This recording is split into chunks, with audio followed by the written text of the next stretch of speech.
আপনারা কি জানেন কেন খাবার খাওয়ার সময় কথা বলতে নেই?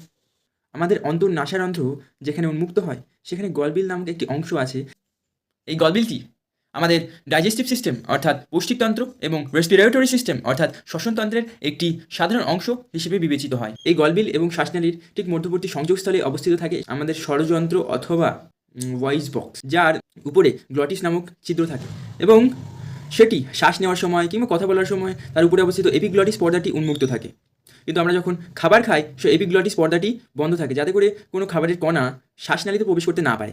এবার যখনই আমরা খাবার খেতে খেতে কথা বলি, তখন সেই এপিগ্লটিস পর্দাটি সরে যায় এবং গ্লটিস ছিদ্রটি উন্মুক্ত হয়ে যায় আবার। এবার সেহেতু সেই খাবারের কণাগুলি আমাদের ওই গ্লটিস ছিদ্রের মাধ্যমে শ্বাসনালীতে প্রবেশ করে। তাদের যাওয়ার কথা ছিল খাদ্যনালীতে, কিন্তু তারা প্রবেশ করে গেল শ্বাসনালীতে। এবার শ্বাসনালীর অন্তঃগাত্রে অবস্থিত শিলাযুক্ত অন্তঃকোষগুলি সেই খাবারের কণাগুলিকে নিঃশ্বাসের সাথে বাইরে বার করিয়ে দেওয়ার চেষ্টা করে এবং সেই কারণেই আমরা কাশতে থাকি।